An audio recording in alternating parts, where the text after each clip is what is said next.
치는군요. 박수 한번 할까요?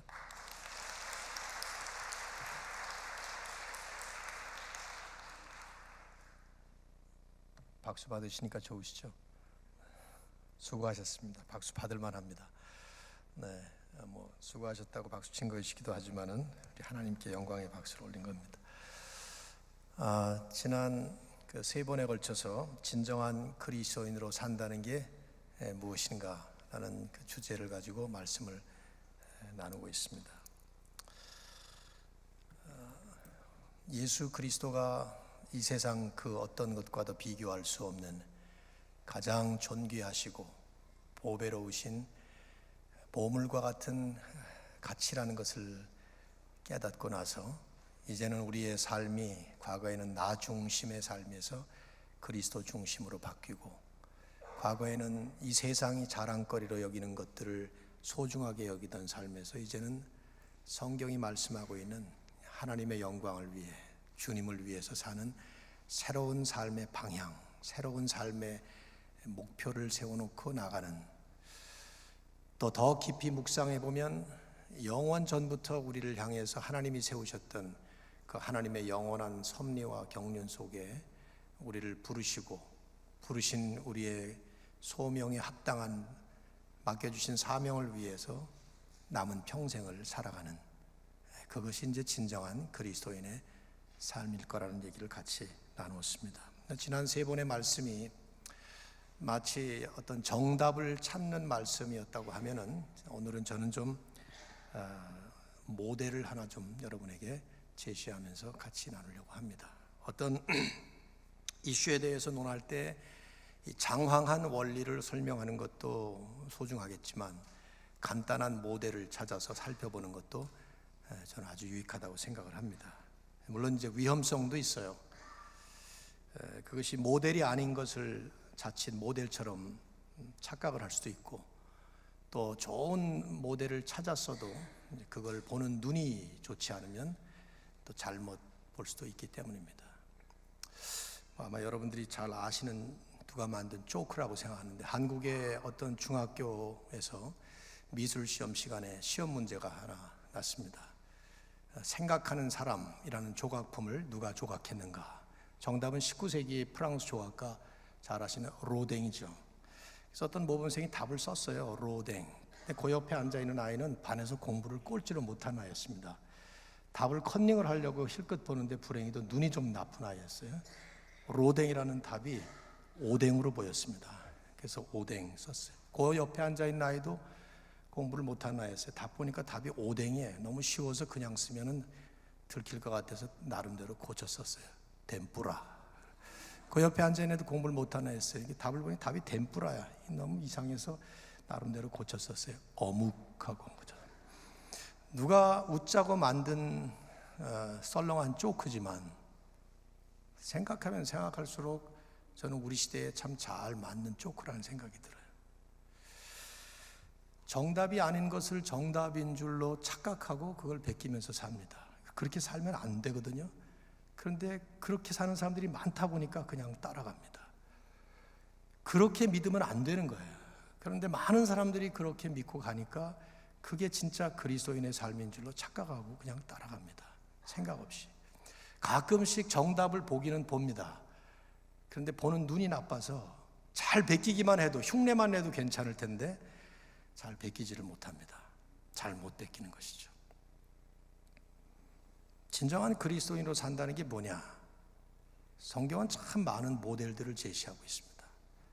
그 중에 제가 여러분에게 이제 이 설교 시리즈의 마지막으로 제시해 드리고 싶은 모델은, 우리가 흔히 모델 그러면 어떤 슈퍼스타형 모델, 기가 막힌 그런 능력을 가진 그런 슈퍼스타를 생각하는데, 굳이 사도행전에서 이런 슈퍼스타형 모델을 찾으라면 베드로 혹은 바울 이런 사람 택할 것 같습니다. 근데 이제 오늘 여러분과 함께 나누게 될 바나바라는 사람은 그런 위대한 위인도 아니요, 이름난 저명한 인사도 아니었습니다. 흔히 하는 말로 그냥 조용한 평범한 평신도였습니다. 별로 좋은 단어는 아니지만, 하지만 제 생각에는 진짜 크리스찬, 정말 진정 예수 믿고 구원받았을 뿐만 아니라 그 주님이 정말 자기의 귀한 가치가 되어서 하나님의 부르심 따라 남은 인생을 하나님이 맡겨주신 사명에 최선을 다해서 지난 3일 동안 말씀을 나누었던 그 말씀에 딱 들어맞는 사람으로 뽑으라면 전 빼놓지 않고 이 사람을 뽑고 싶어요.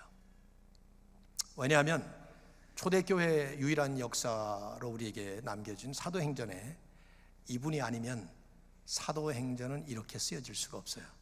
제가 증명해 보일게요. 짧은 시간이지만 설교를 통해서. 초대교회 역사가 사실 많은 모습으로 쓰여질 수 있었습니다. 사도들 12명이 복음을 전했던 그 행적을 추적만 해봐도 베드로 중심으로 쭉 쓰여져서 12장까지 13장부터 28장까지 바울 중심으로 쭉 진행된 요 행로 말고 마태가 어디로 복음을 전하러 갔는지, 도마가 어디로 갔는지, 뭐 이런 12명의 제자들을 쭉 추적했다면 아마 사도행전은 한 12개 정도는 됐어야 됩니다.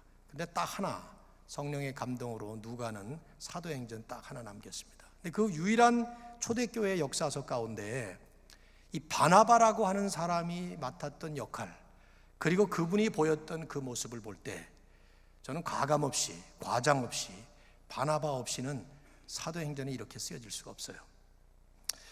어떤 사람에 대해서 성경이 얘기를 할 때 가장 중요한 그리고 꼭 필요한 얘기만 딱딱딱 나눠서 셀렉티브하게 뽑아서 얘기를 하게 되어 있는데, 바나바라는 사람에 대해서 사도행전은 4장, 9장, 11장, 13장, 15장 이렇게 나와요.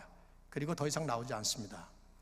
이분을 이제 성경이 소개하는 대로 하나씩 보시면 일관성 있게 바나바는 이런 사람이구나 하는 걸 우리가 일목요연하게 볼 수가 있어요.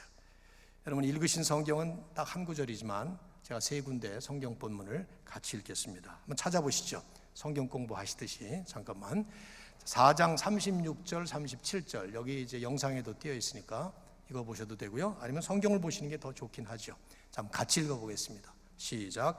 구브로에서 난 레위족 사람이 있으니 이름은 요셉이라. 사도들이 일컬어 바나바라, 번역하면 위로의 아들이라 하니 그가 밭이 있음에 팔아 그 값을 가지고 사도들의 발 앞에 두니라. 별로 우리 눈에 탁 띄는 그런 성경 구절이 아닙니다. 그냥 신문 기사에 누구 하나 이렇게 프로필을 설명하는 것 같은 그냥 성경 본문을 띄워놓으셔도 괜찮을 것 같아요. 이 본문 다루는 동안은. 이 사람의 원래 이름은 유대의 흔한 이름이었던 요셉이었습니다. 본문에 보시면은. 그런데 본명보다 별명으로 알려진 사람이었어요. 초대교회 교인들은 이 사람의 별명인 바나바로 아는 것이죠. 어떤 사람에게 별명을 붙여질 때는 그 사람의 특징을 설명하는 별명이 붙여집니다. 중학교 제 동창 가운데는 뻥튀기라는 애가 있었어요. 근데 얘는 왜냐하면 말만 하면 뻥을 튀기는 거예요. 어저께는 자기 아버지가 경찰서장이었다 그래놓고 오늘은 누가 물으면 대학교 총장이래요. 그 다음엔 또 뭐 문교부 장관이라고 그러고 국회의원이라고 그러고, 하여튼 대한민국의 중요한 요직들은 이 사람은 다 한 번씩 한 것처럼 뻥을 튀기는 아이였어요. 성씨가 안씨고 이름은 제가 대지 않겠습니다. 혹시 이 교회 교인일지도 모르니까. 근데 아무튼 그 친구 사람은 참 좋은데 뻥을 잘 튀겨. 그래서 별명이 뻥튀기고, 아마 동창들이 이름을 잘 기억 못할 거예요. 왜냐하면 걔 이름은 뻥시성의 튀기였으니까. 자, 그 사람에게 그런 별명이 붙여진 것은 특징이 그랬기 때문에 그래요. 바나바라고 하는 이름은, 바라는 말은 아들이라는 뜻이고 나바라는 말은 나비라는 히브리 원어에서 온 말이에요. 바돌로메, 돌로메의 아들, 바디메오, 디메오의 아들. 그러니까 바라는 말은 아들이라는 뜻이에요.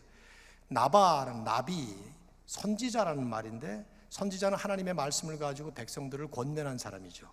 그래서 권면의 아들 혹은 위로의 아들, 오늘 본문에는 위로의 아들, son of encouragement, 이렇게 이제 그 이름을 친절하게 누가가 설명까지 합니다. 즉 이분은 다른 사람을 위로해주고 다른 사람을 격려해주는 사람으로 초대교회에 알려진 사람이었어요. 실제로 사도행전을 쭉 보면 일관성 있게 등장할 때마다 이분은 남을 세워주고 다른 사람을 격려해주고 그 사람을 세워줄 그런 모습으로 계속 나옵니다. 그 첫 번째 모습이 이 37절의 내용이에요. 간단하죠. 그가 밭이 있음에 팔아 그 값을 가지고 사도들의 발 앞에 두니라. 그가 가지고 있었던 밭이 얼마나 큰 밭이었는지, 그걸 팔아서 돈을 얻은 것이 얼마나 많은 돈이었는지, 또 얼마나 많은 사람을 구제했는지, 이런 얘기가 성경에는 나오지 않습니다. 그러나 이 짤막한 두 절 속에 우리는 세 가지 특징을 알 수 있는데, 첫째는 이 사람이 레위인이었다고 하면서 밭을 가지고 있는 것으로 봐서 그 당시 구약법에 의하면 레위 사람은 부동산을 소유할 수 없었습니다. 땅 같은 거 가질 수 없었어요. 그러니까 이 밭은 아주 특별한 밭이었을 거라고 쉽게 추정할 수 있죠. C.K. 베럿이라고 하는 탁월한 사도행전의 주해가는 그 밭은 아마도 바나바가 죽으면 묻히게 될 매장지였을 것이다, 이렇게 추측을 합니다. 아마 맞을 거라고 저도 생각해요. 그 유대나 우리나라나 이 매장 문화가 중요했기 때문에, 그러니까 하나밖에 없는 특별한 아주 소중한 재산이었던 것이죠.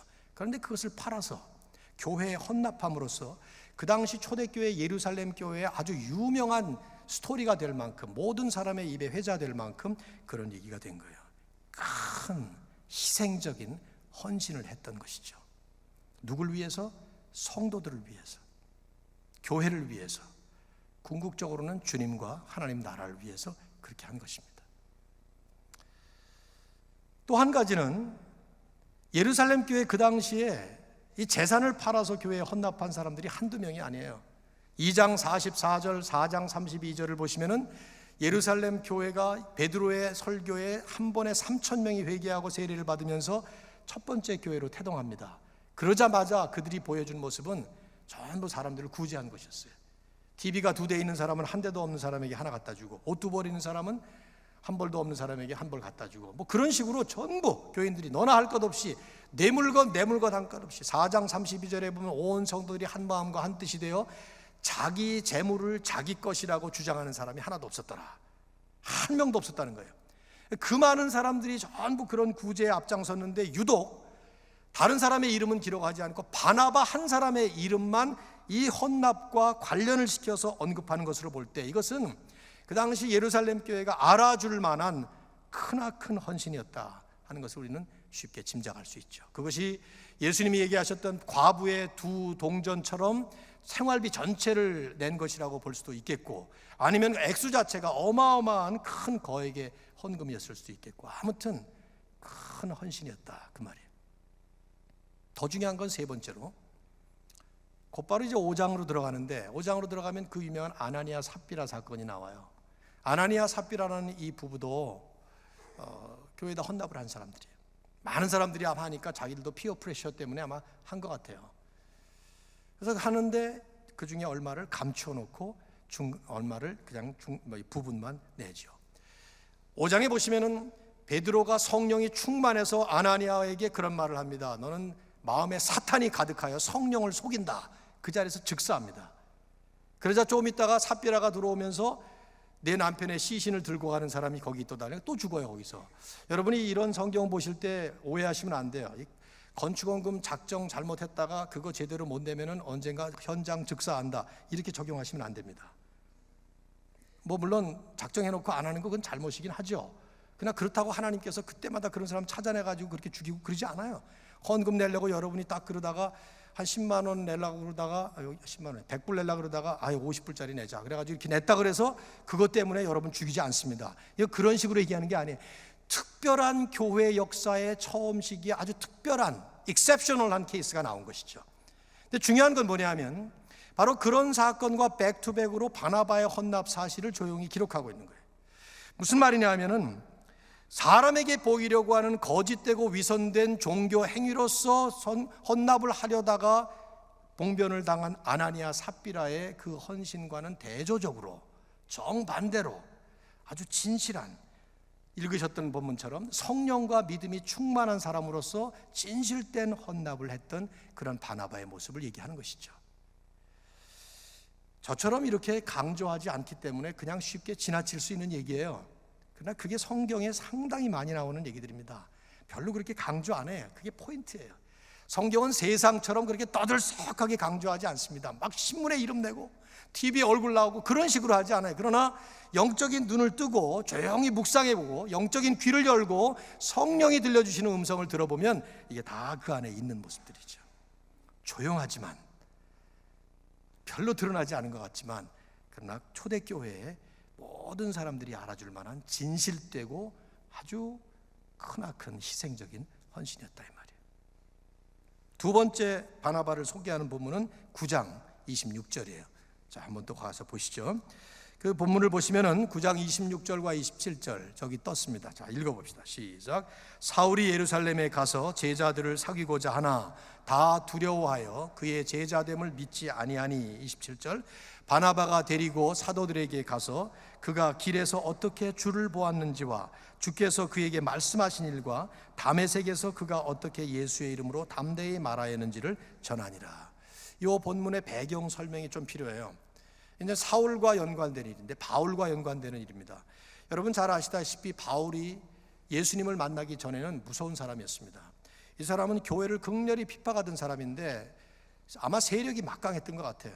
어제 저녁에도 말씀을 드리다가 인용을 했습니다마는 스데반이 죽을 때 함부로, 그 당시에 로마 정권이었기 때문에 사람을 정부의 허락 없이 못 죽이거든요.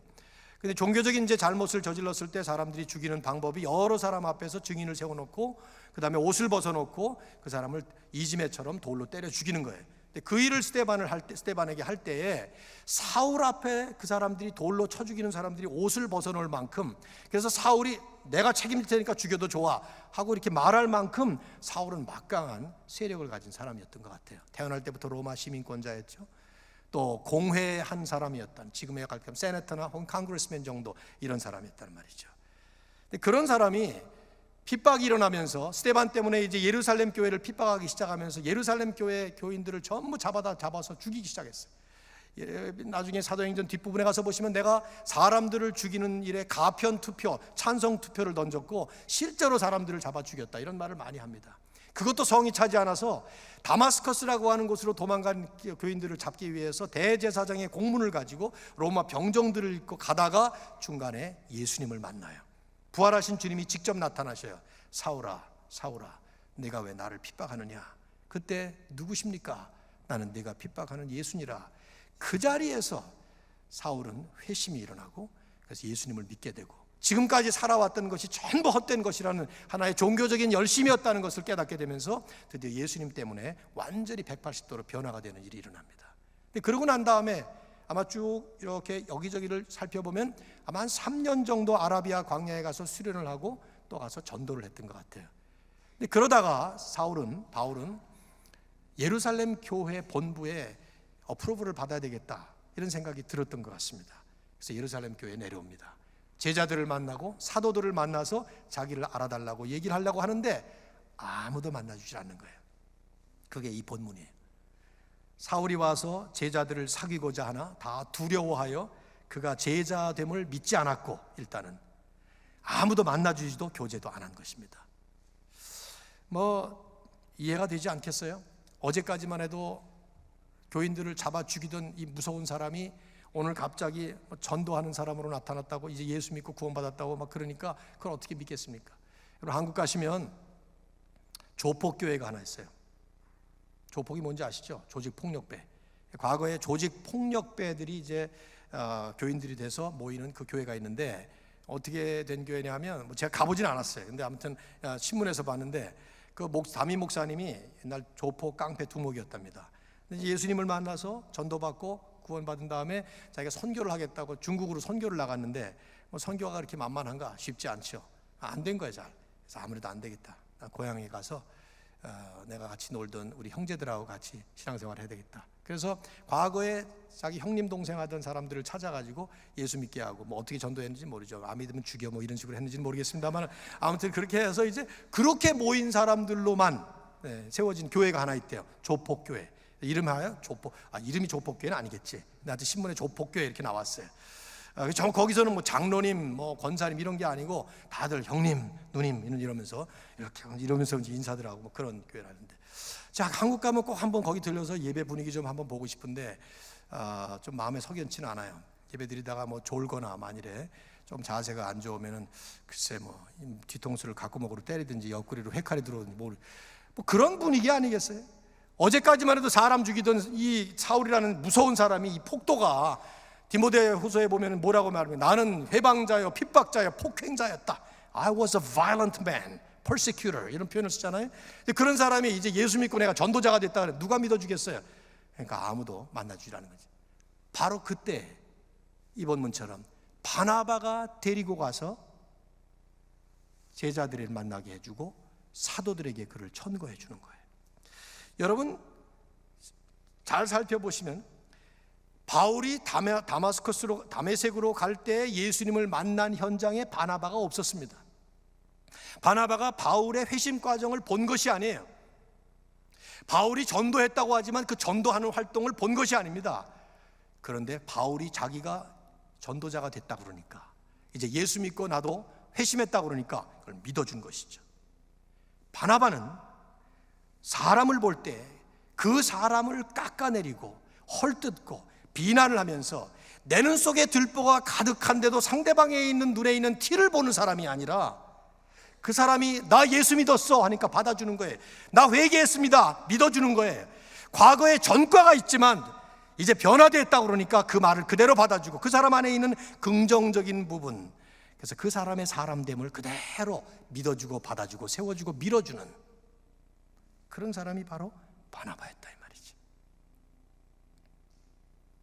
제가 우리 교회에 처음 부임을 했을 때 어떤 분이 저에게 오시더니, 목사님 목회에 도움이 되시라고 제가 정보를 좀 드리겠다는 식으로 얘기를 하시면서, 저기 아무개 조심하세요, 그 사람 가까이 하지 마십시오. 근데 얘기 가만히 들어보니까 조금 이상해서, 그 뭐 언제 일어났던 얘기죠? 그랬더니 20년 전에 일어났던 얘기를 하는 거예요. 20년 전에 무슨 잘못을 했나 봐요. 근데 20년 전에 한번 찍힌 게 이게 영원 불멸 지워지지 않는 거예요. 10년이면 뭐가 변해요? 에? 모르셔요? 10년이면 강산이 변한대잖아. 강도 변하고 산도 변하고, 사람도 10년이면 변해요. 10년이 뭐 그냥 1시간이면 변하죠. 예수님만 만나면 그 안에 가치관이 변화되고, 물론 그 성품이 인격적으로 잘 성장하기까지는 시간이 필요할지 모르지만 한순간에 변화되는 것이 예수 믿고 일어나는 특별한 변화의 역사인데, 20년이 지난 일을 놓고 새로운 목사가 왔는데 무슨 목회에 대단한 비밀스러운 정보라도 제공하듯이, 그래서 제가 그걸 거부하기 시작하니까 지금은 나를 많이 미워해요, 그분이. 그런 정보를 제가 안 받아들이니까. 이게 참 심각한 문제 아니에요? 한번 찍으면 우리는 그건 안, 저거 옛날에 무슨 짓 안 잊어버려요. 지우지도 않습니다. 바나바는 그런 사람이 아니었습니다. 이분은 그대로 믿어주고 받아주고 세워주고, son of encouragement, 격려의 사람, 위로의 사람으로 다른 사람을 세워주는. 바나바가 없었다면 바울은 사도로 세움을 받을 수 없었습니다. 바울이 예수님을 만나긴 했지만 제자들이 인정해 주지 않고 사도들이 인정해 주지 않기 때문에, 바나바가 아니었다면 바울은 바울이라는 사람으로 쓸 수가 없었다는 말이에요. 바나바가 없었다면 하나님의 역사인 사도행전의 역사가 이렇게 쓰여질 리가 없어요. 왜? 사도행전은 베드로 중심의 유대 선교에서 바울 중심의 이방 선교, 세계의 선교로 가는 그 과정, 그 하나님의 역사의 전개 과정을 그린 성경이 바로 사도행전이에요. 바나바가 아니었다면 그 변화의 과정 속에 그 변화를 절대로 일으킬 수 없는 것이죠. 바나바 때문에, 이 바나바라는 사람이 가교 역할, 절대적인 교량 역할을 했기 때문에 베드로에서 바울, 유대 선교에서 이방 선교, 세계 선교로 확장되어가는 이런 일이 있었던 것이죠. 분명히 바나바가 없었다면 사도행전은 달리 쓰였을 거예요. 성경이 저처럼 이렇게 소리치면서 강조하지 않은 것뿐이에요. 근데 성경을 읽어보시면 조용하게, 흔히 하는 이름 없이 빛도 없이, 그러나 진실된 자기 일에 최선을 다해서 착하고 충성된 종으로 살았던 사람들이 한두 명이 아닙니다. 우린 이름을 몰라요. 엘리야가 갈멜산에서 850명의 거짓 선지자들과 싸우면서 불덩어리를 내리는 기가 막힌 탤런트 쇼를 합니다. 물론 하나님이 허락하셔서 누가 불을 내리는지 시합해보자.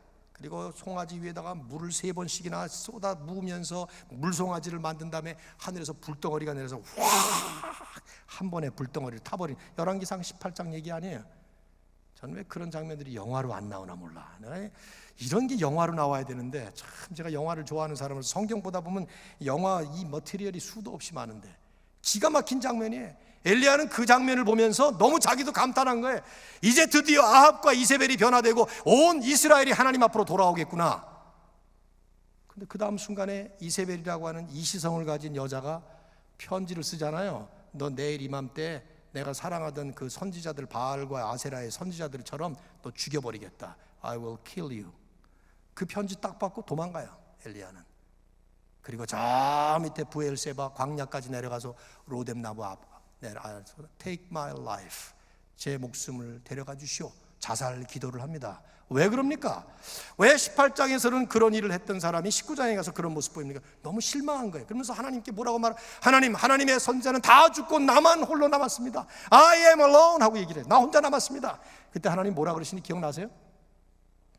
야, 웃기지 마 이놈아. 뭐 그런 말 성경에 없지만 제 성경에는 그런 말들이 가끔 나와요. 보면은 웃기지 마.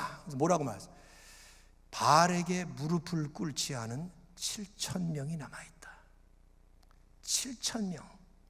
그 7,000명이 바알 신에게 무릎을 꿇지 않은, 나는 그렇게 생각합니다. 엘리야가 혼자서 850명과 싸우기 위해서 갈멜산으로 올라갈 때 이 7,000명은 아마 자기 골방에서 기도했을 거라고 생각해요. 제가 이렇게 설교를 하면 제가 설교 잘하도록 기도해 주시는 분들이 있습니다. 저희 가족들은 물론이고요, 우리 손주도 기도해요. 손녀딸도. 그런 기도 덕분에 은혜가 있다면 은혜가 있는 것이고, 능력이 발휘된다면 능력이 발휘되는 것이에요.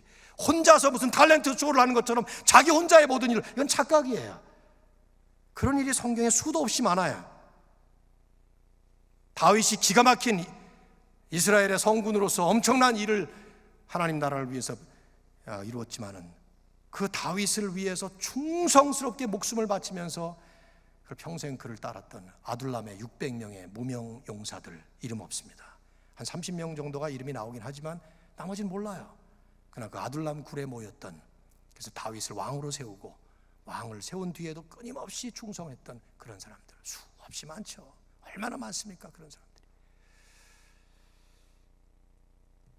바나바가 그런 사람이었어요.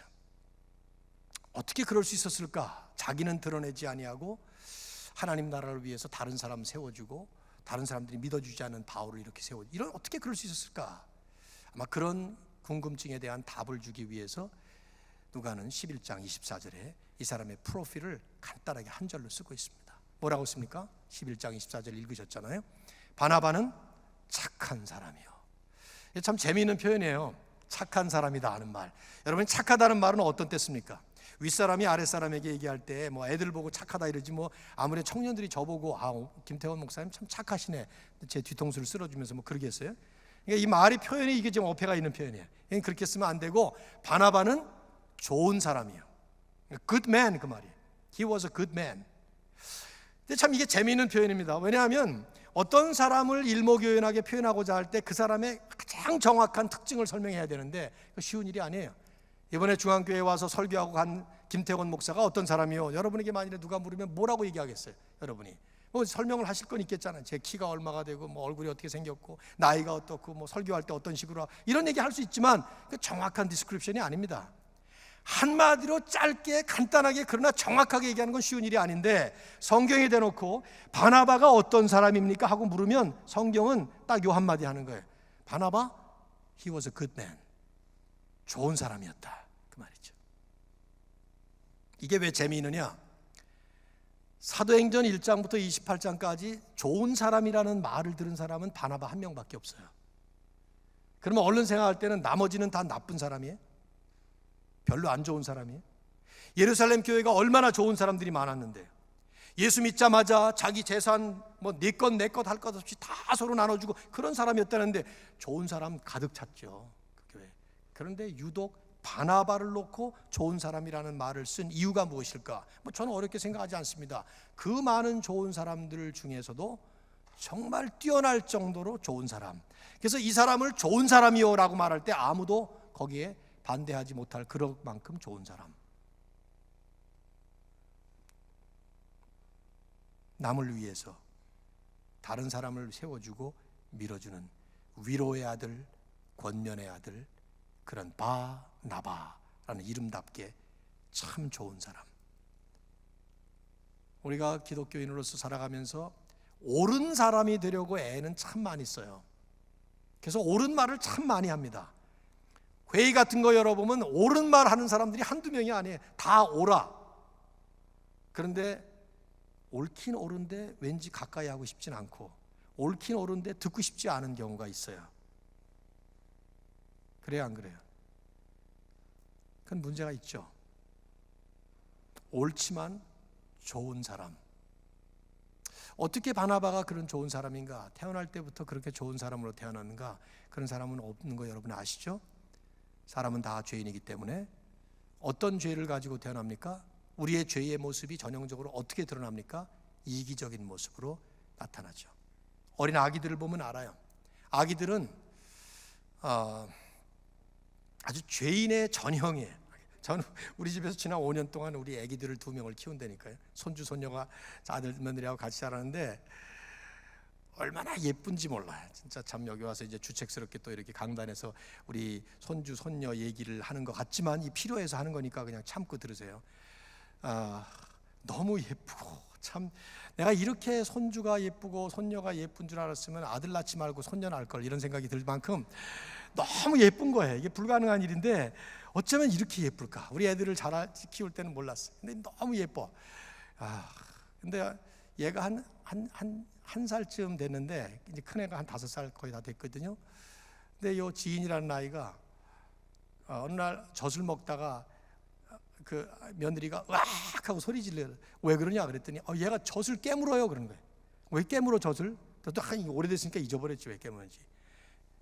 젖이 안 나와서 그런가 봐요 그러더라고요. 근데 내가 뭐라고 말을, 안 나오면 입에다 힘주고 쭉쭉 빨 것이지 왜 엄마 젖을 깨물어, 애꿎은 엄마를. 그러면서 이거 이제 맞아야 되겠네, 조금 기다려, 이제 맞아야 돼, 이거는 이게 죄인이기 때문에 이래 그랬어요. 기가 막힌 신학적인 통찰력으로 제가 한 말이에요. 이게 죄인이라 그래. 아니 그렇지 않아요. 안 나오면 힘 조금만 주면 나올 텐데 그게 뭐 젖이 막힌 것도 아니고. 근데 안 나온다고 자기 뜻대로 안 된다고 깨물어 버리는 거야. 자기를 위해서 10개월 동안 힘들여가지고 그 엄마가 얼마나 고생했는 줄 알아? 20주 만에 애가 나온다 그래가지고 그러다가 20주 만에 택시 타고 학교 다니더라 했는데 며느리가 택시 타고 가다가 택시가 앞에 차 부딪혀가지고 이빨이 부러지고 병원으로 앰뷸런스 타고 가가지고 얼마나 그래서 20주 만에 나온다 그래가지고 제가 업고 다니고 안고 다니고 막 그랬어요. 계단 타면 안 된다고 그래. 그렇게 나눴는데 아니 젖 좀 안 나온다고 엄마 젖을 깨물어. 이걸 그냥 확 그냥 그럴래다가 아이고 죄인이기 때문에 그렇지. 다 죄인이에요. 바나바도 죄인이었어요. 이 사람도 예수님 안 만났으면, 성경에 안 나오는 얘기지만 뻔해요. 예수님 안 만났으면 이 사람도 자기밖에 모르는 사람이에요. 남을 세워줘, 남을 믿어줘, 천만에 그거 못합니다. 우리는 전형적으로 내 눈 속에 들보는 보지만은, 들보는 있지만은 그건 못 보고 남의 눈에 있는 조그마한 티를 보는 사람이에요. 기가 막힌 탁월한 능력을 가진 죄인들입니다.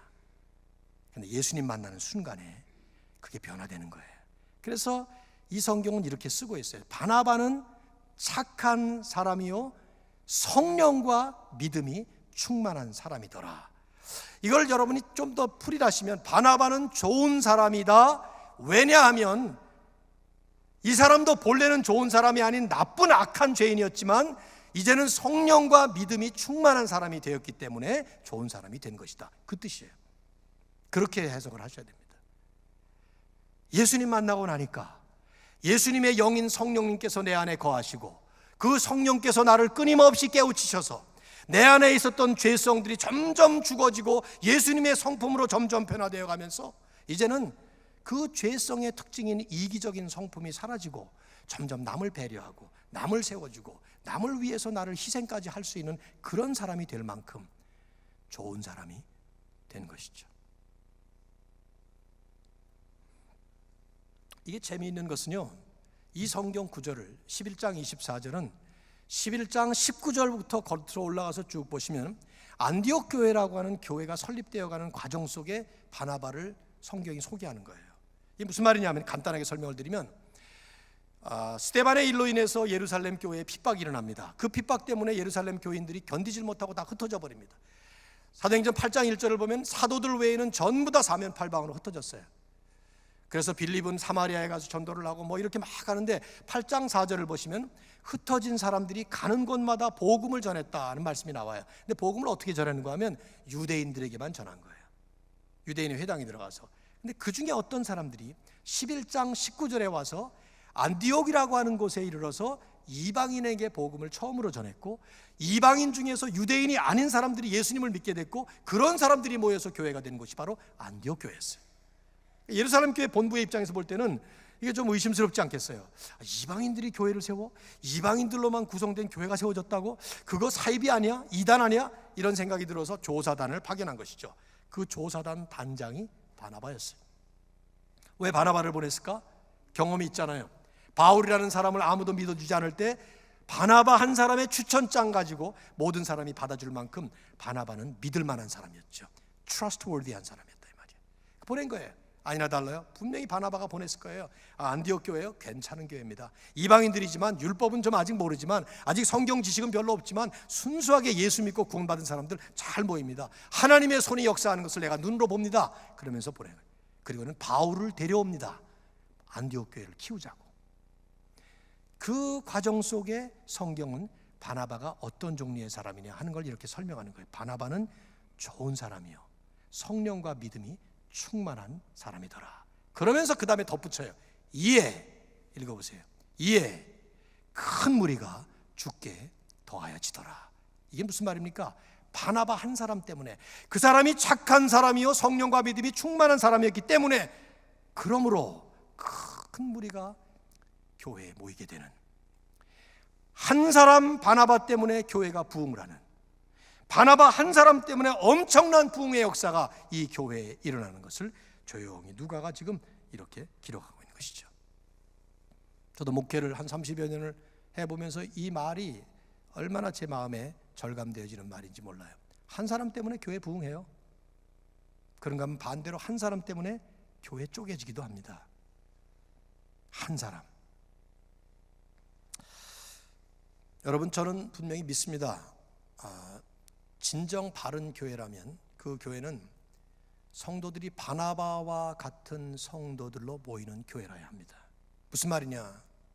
과거에는 다 예수님 만나기 전에는 다 이기적인 사람들이었어요. 나만 아는 사람들이었습니다. 아니, 나를 위해서 다른 사람을 밟고, 다른 사람을 억누르고, 다른 사람을 짓누르고 일어나는, 그것이 우리의 죄성인데, 예수 믿고 나서 이제는 내가 아니라 다른 사람들, 내가 아니라 주님, 나보다도 하나님, 그러면서 오히려 다른 사람의 유익을 위해서 자신을 하나의 미랄처럼 내어주는 이런 진정한 그리스도인들로 모일 때 그 교회는 진정 바른 교회가 되는 줄 믿습니다. 바나바처럼이라는 말은 그 뜻이에요. 더 이상 본질적인 이 죄성이 아니라, 이기적인 그런 삶이 아니라, 주님을 믿기 때문에, 예수님 때문에 다른 사람을 위해서 자기를 희생하고 내어주고 헌신하는.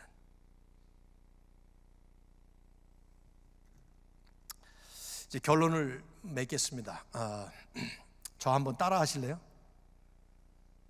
외부 강사들 와가지고 뭐 따라해라 그러면 여러분 별로 안 좋아하죠, 그렇죠? 근데 제가 3일 동안, 이틀 동안 한 번도 안 그랬어요. 그러니까 한번 따라 하셔도 될 것 같아요. 자, 따라 하세요.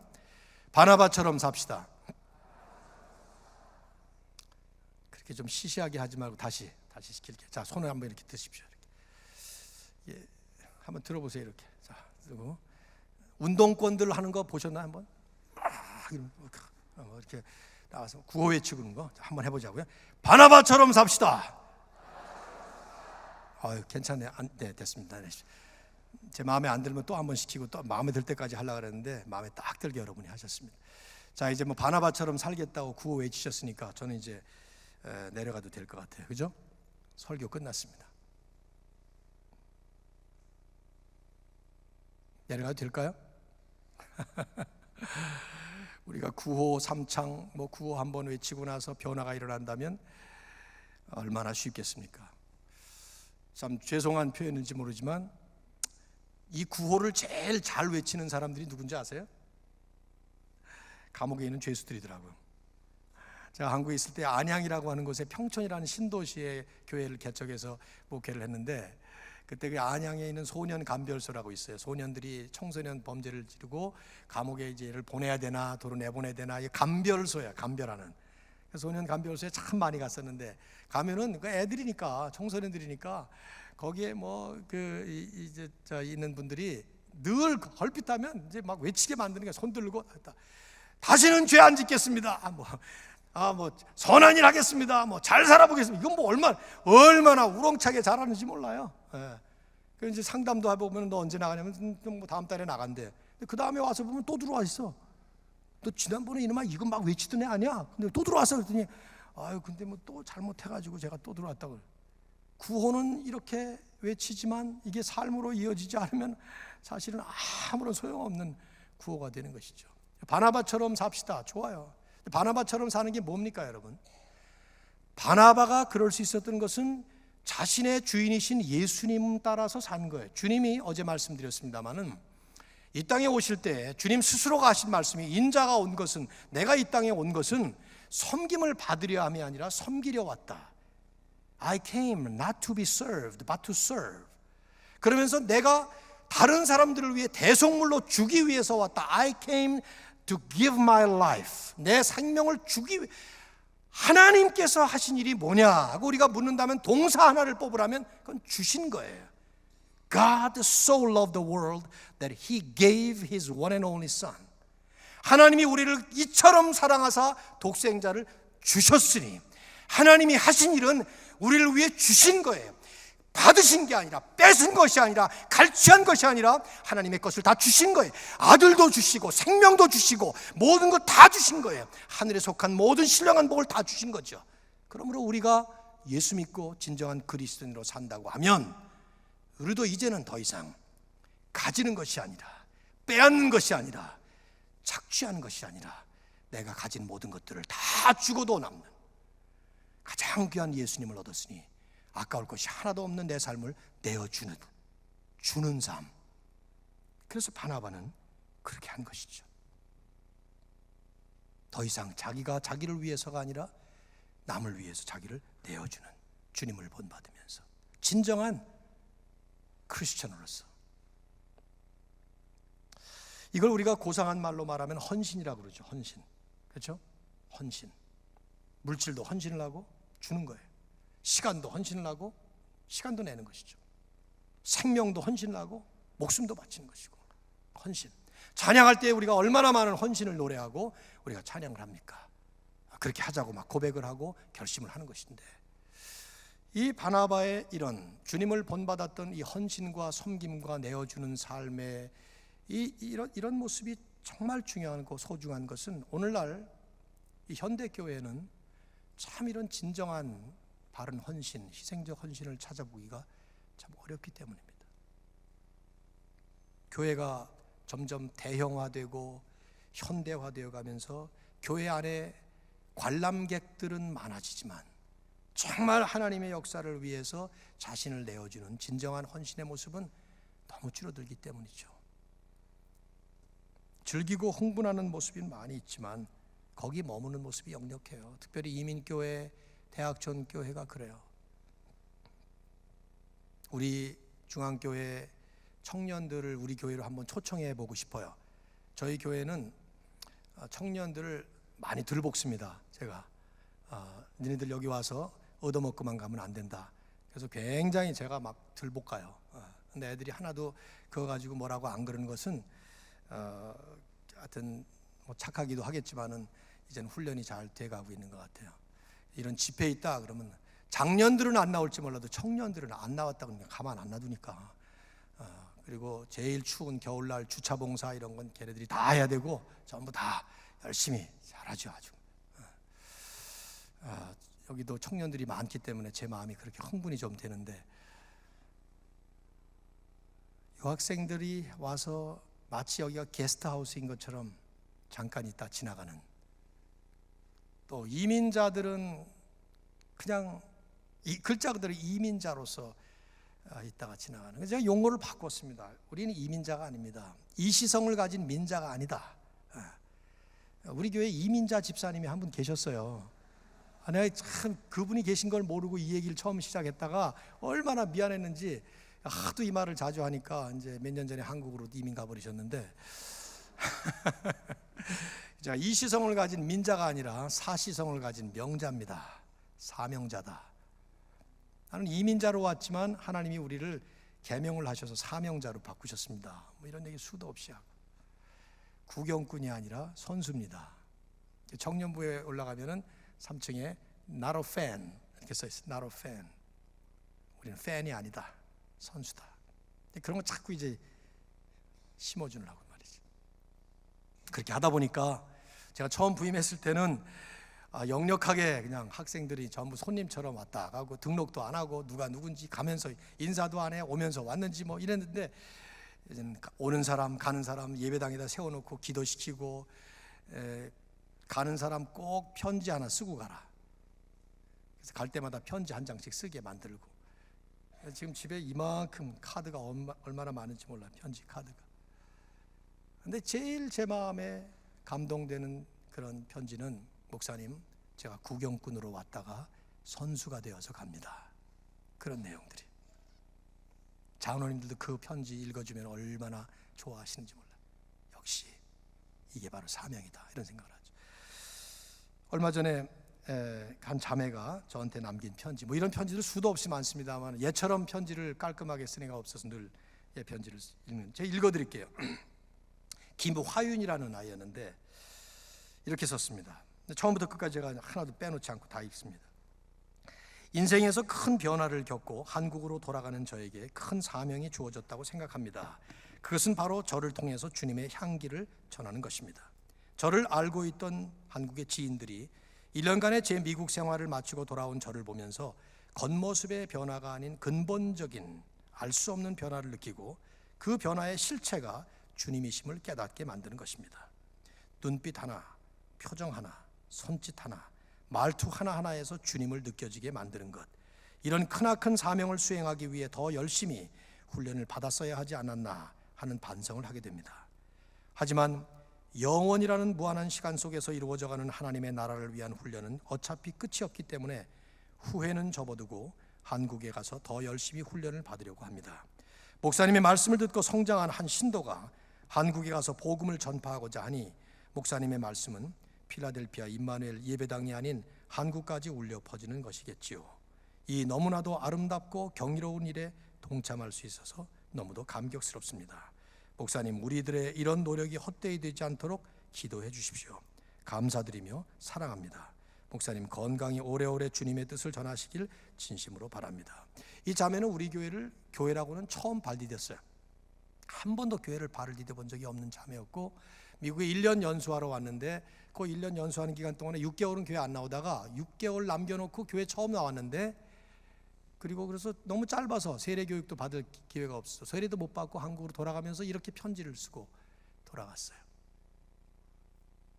이런 편지를 받으면 목회 현장에 아무리 어려운 일이 있어도 하나님이 하나님의 일을 하시는구나 하는 감동과 느낌을 확 받습니다.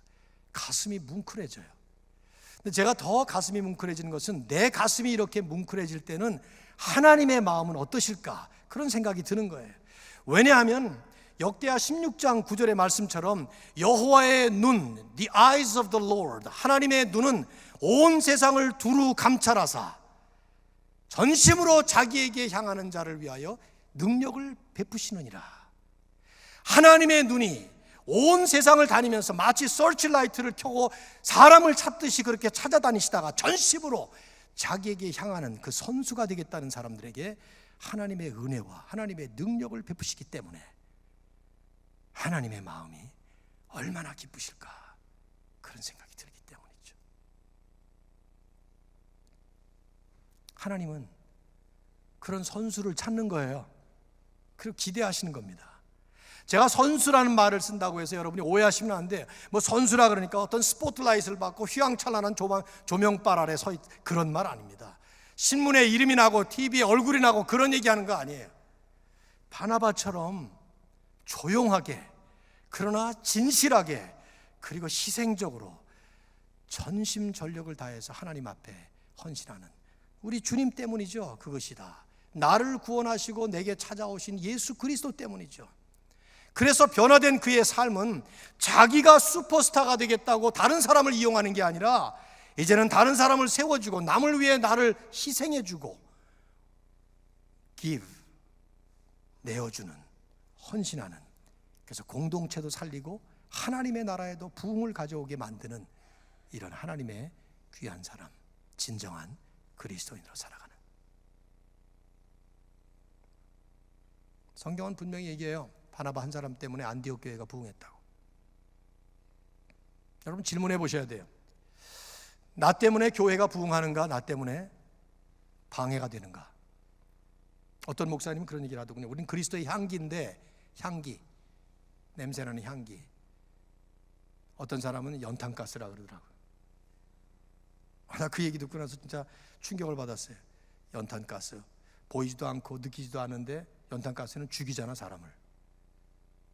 요새 뭐 연탄가스가 없으니까 뭐 여러분 실감 안 나겠습니다만, 저도 어렸을 때 연탄가스 맞고 그냥 어지러워가지고 뭐 김치 국물 마시고 막 그랬던 기억이 나는데, 교회 안에 연탄가스가 있으면 되겠어요? 여러분 이렇게 제가 이런 얘기할 때 얼굴 표정 잘 지으셔야지, 잘못하면 의심받습니다. 그러니까 그리스도의 향기 아닙니까? 냄새만 맡아도 너무 향긋한 그리스도의 향기. 어떻게 해야 됩니까? 어떻게 해야 가능해요? 바나바가 좋은 본을 보이고 있어요. 성령과 믿음이 충만해야 합니다. 내 힘으로 안 된다는 얘기예요. 구호 외치고 안 된다는 얘기입니다. 예배드리고 끝나고 나가면서 그대로 바뀌어버립니다.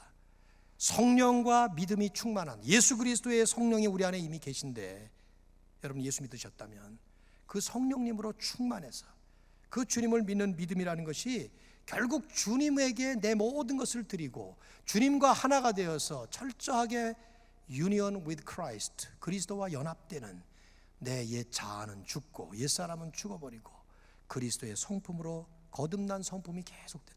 저는 진정한 그리스도인으로 산다는 것은 교회에 와서 할렐루야 아멘을 크게 외치는 종교 생활로 이루어지지 않는다고 생각해요. 그게 중요하지 않지는 않아요. 아멘을 외쳐야 될 때는 외쳐야 되고 할렐루야로 찬양할 때는 해야 되지만 그게 전부가 아니에요. 자칫하면 종교 생활 속에 자기가 스스로 착각할 수가 있어요. 성령의 역사를 통해서 내 못된 자아가, 악한 성품이 예수님의 성품으로 변화되어서 지금 이 말씀처럼 남을 위해서 나를 내어주고 예수님처럼 변화가 되어서 이제는 이민자가 아닌 사명자로, 구경꾼이 아닌 선수처럼 하나님의 나라, 아메리칸 드림이 아닌 하나님 킹덤 드림으로 새로운 삶의 목표를 향해서 달려가는 삶을 끊임없이 살아갈 때, 그럴 때 그게 진정한 그리스도인의 삶을 사는 것이라고 믿습니다.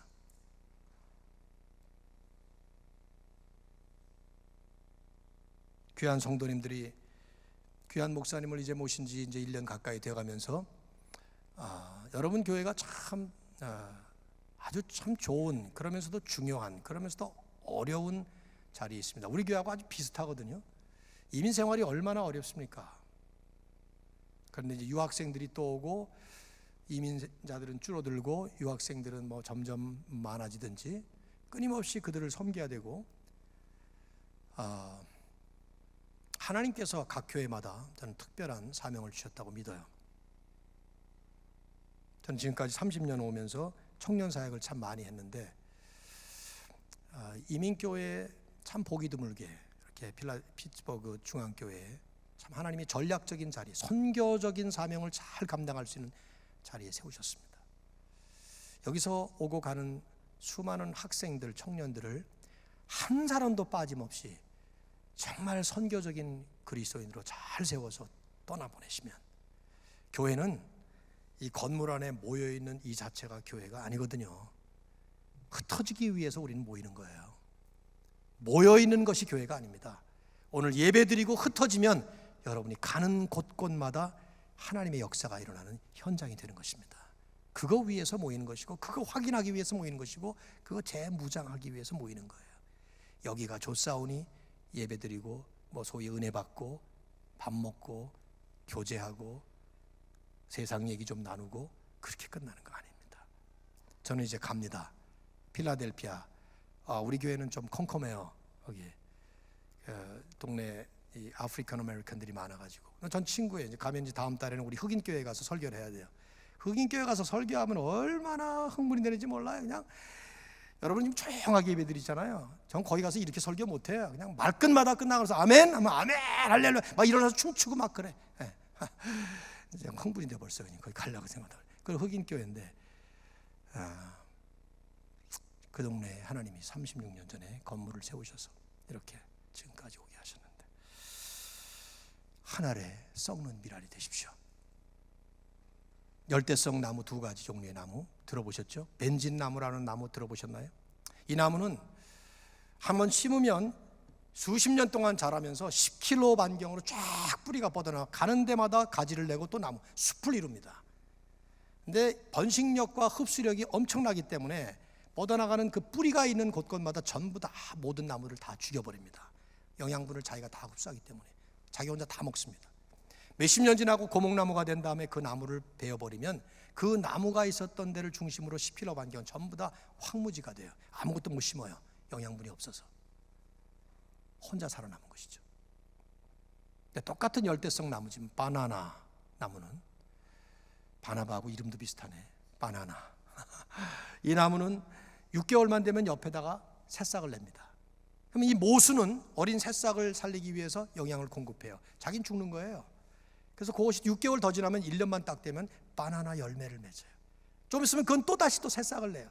하나의 바나나 나무를 심으면 얼마나 많은 열매를 맺는지 몰라요. 많은 사람들에게 맛있는 바나나를 제공해주는 풍성한 fruitful tree로 자라나는. 여러분의 사업체는 벤진나무인가요? 아니면 바나나 나무인가요? 여러분이 사업하시는 바람에 주변의 모든 거 다 죽여버립니까? 그걸 또 이민생활에 성공했다 그런 사람들도 있어요. 보면 여러분의 교회는 바나나 나무입니까? 벤진나무입니까? 여러분 한 사람 한 사람은 인생을 사시면서 지금 바나나 나무처럼 살고 있습니까? 아니면 벤진처럼 살고 있습니까? 주님은 요한복음 11장 24절에서 말씀하셨습니다. 한 알의 미랄이 땅에 떨어져 죽지 아니하면 한 알 그대로 있고 죽으면 많은 열매를 맺느니라. 그리고 그 말씀대로 당신의 목숨을 주시고 가셨고 우리 보고도 나를 따르라고 말씀하십니다. 진정한 그리스도인의 삶이 잘 이루어지시기를 주의 이름으로 축원합니다. 기도합니다. 하나님, 하나님의 은혜 안에서 지난 며칠간 말씀을 나누었습니다. 주신 말씀 그대로 살게 해주시고 하나님이 기뻐하시는 우리의 삶이 되도록 인도하여 주시옵소서. 예수님의 이름으로 기도드립니다. 아멘.